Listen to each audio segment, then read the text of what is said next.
Just get your attention, please. Nakausap ko na yung fire chief na dineploy in response to the fire alarms. Now, apparently, there's been a small fire in the kitchen. But rest assured, everything is under control, and we are very, very sorry. OMG! What is happening to this resort? Ang gulo-gulo! Tignan mo! Ngayon may sunog na naman! Ano ba? Alam mo, this is my last resort!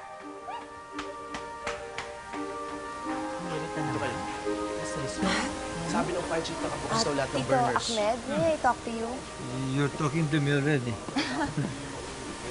I understand na nag-alok daw po kayo ng trabaho sa driver kong si Rocky sa Riyadh. Oh, yes. Because you see, si Rocky, marami ko nakikita na potential sa kanya. Kaya in-offer ko siya baka gusto niya magtrabaho. I hope you don't mind. I don't mind. I just hope lang na alam niyo na mabuting tao si Rocky. Oh, I know that. Kaya sana po, hindi mo siya takuhin. Hindi. Of course. I'll go ahead, huh? Okay. No more fire, huh? Yeah, thank you. Okay. Alam mo ba?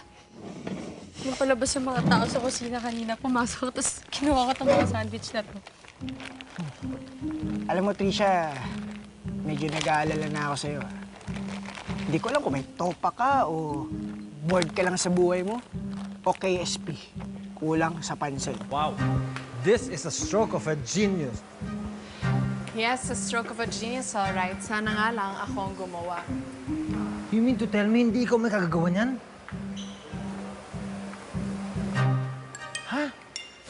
Simon, is there any reason kung bakit nagkaroon ng sunog sa kitchen kanina?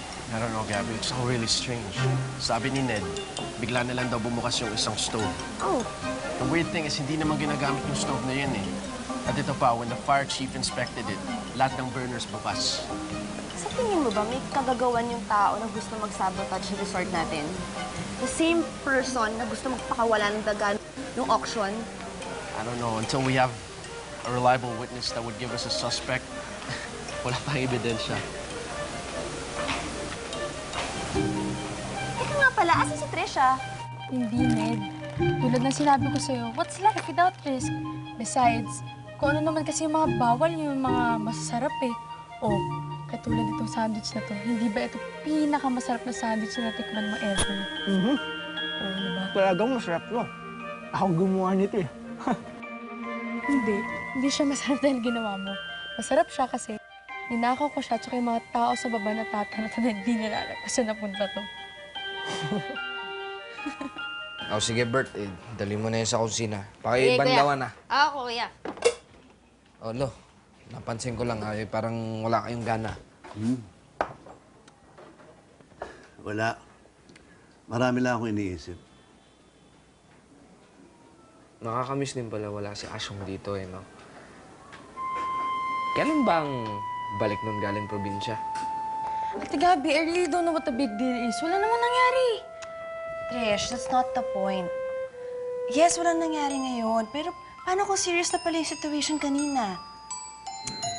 Ang sinasabi ko lang, kapag may emergency na nangyayari mga ganun, huwag kang lalayo sa akin. We're the ones responsible for you hanggat nandito ka sa Maynila. Until hindi ka pa nakakauwi sa Bacolod, we're the ones looking out for you. Okay? Magkapikunan daw sila ni Milet. Kaya magpapalamig lang daw siya muna ng ulo. Alam mo, Rocky, wala dito si Asyong. Tahimik ang bahay natin. Eh, paano pa kaya kapag nakaalis ka na? Senyorita Gabi, Yes, Jim Rod.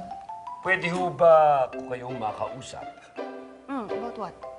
tungkol po to sa unpredictable behavior ni Senyora Maxie? Predictable behavior. Lo. Alam ko naman ho na wala kayong kumpiyansa kay Sir Akmen. Eh, sana naman ho, magkaroon din kayo ng kumpiyansa para sa akin. Mabuti naman ho kasi yung nararamdaman ko para kay Sir Akmen. Sana, mabuti rin ang nararamdaman ko sa mga taong nasa paligid ko. Bakit, Lo? Alam niyo naman na nagkaroon ng videoke party dito. dito at naka-costume pa nga kami. Hindi ko kasi nakitang uminom si Senyora Maxi ng nasa buong buhay ko. Maski nung namatay ang abuelo badong nyo. Hindi naman sa masama yun, pero talagang ngayon ko lang sa nakitang uminom sa buong buhay ko. So, Jim Rod, lahat naman tayo napapainom paminsan-minsan. Opo, pero baka kasi nakapuslit na siya ng mga pag-inom-inom ng hindi nating alam. So are you saying na alcoholic si Abuela? Wala. Itong si Whitey galit sa akin. Kasi nagpunta ako sa bahay ng mga Barinuevo na nag-iisa. Pakiramdam niya, may nararamdaman ako para kay Maximiliana. Nung isang araw kasi, nasa loob kami ng kwarto niya at At? napagkamalan niya kung si Si? abuelo badong nyo. At ang sabi niya Salvi, ayúdame, ayúdame. Tapos noon napagkamalan niya kung si Mang George. George? Meron nga ba, Lo? Lo, i-share ko lang sa inyo. Akala ko ako lang yung ambisyoso. Sigurado ka bang umiinom si Abuela? Yung gaya nga ng sabi ko, hindi ako sigurado. Wala akong katunayan. Pero baka kasi lumalabas na ang mga sintomas ng kanyang sakit. It's too soon. Imposible. Ma'am Gabi, Hey, meron Tabs? pong mga lalaki dito, hinahanap si Senyora Maxi. Taga-ano daw sila yung home economics ata yun. Teka, saan kayo? I'm Dr. Barbasa. Ako po ang administrator ng Green Pastures Retirement Homes.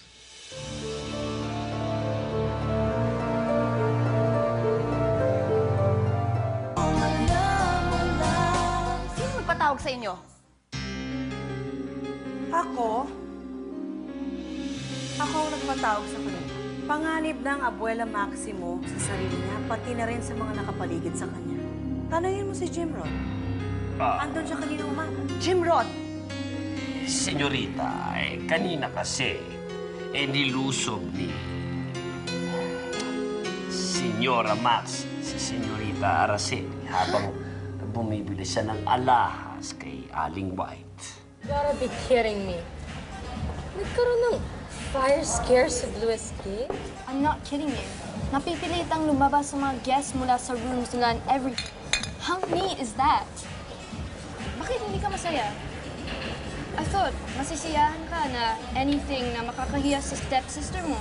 Alam mo, magiging masaya ako kung matatapilok siya. O kaya naman matatapunan siya ng paisa mo. But to have a substandard in my resort, ako ba? Negosyo ng pamilya ko yun. Lalo na ngayon, kayo pa take over control ni Mommy doon. Hindi yun masaya. Kaya, kinausap ko yung abogado ko at sinabi niya na I have the right to press charges against Abuela Maxi. Pero naisip ko, nakakahiya naman kung magsasalpukan kami sa police department, sa barangay, o kaya sa face-to-face. Face-to-face? So, sabi ng abogado ko, ito ang pinakamabuting gawin. Bueno, ito ang statement tungkol sa nangyari kaninang umaga. At pati na rin sa mga sitwasyon kung saan makikita natin ang kanyang erratic behavior. Jim Rod? Yes, Senyor. That's my sworn statement. Duly signed and notarized. Tara na kasi! Tara na! Ay, sandali lang. Ano ba naman kasi, Mini? Bakit of all club dito pa tayo? Alam mo naman mausog dito. Von, may mission ka. Ako, may misyon? Sino sa mga guys na yan? Siya. Siya ang mission mo, si Franz. Yung mistisang bangus na yan? Well, yes. Yes. I think we have enough to go on with this. Good. Andito siya sa loob ng kwarto. Teka, hindi kayo pwede pumasok. Sandali nga. Pwede pakiulit? Parang natuliro ko doon. Ano nililigawan?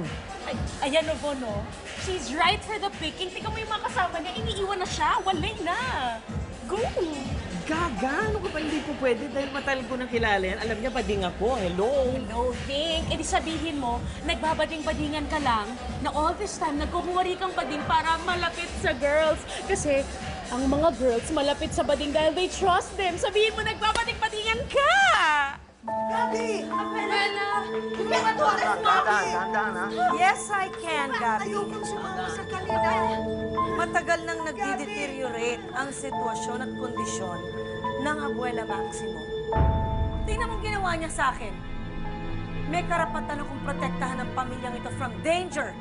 And even if that danger means your Abuela Maxi. Ginawa na yun hindi dahil danger sa pamilyang to. Ginawa na yun dahil manloloko ka. Sige na, kunin niyo na yan. Gabi, wait for me. I'll get you out of this, okay? Gabi! Bukas sa My Driver Sweet Lover, nagkakagulo ang pamilya Barinuevo. Sinisira na mag-ina yung pamilya natin. Pati si Abuela, pinakuha nila, pinapalabas nila that she's crazy. Papa, hindi ko na kaya. Wake up na, please.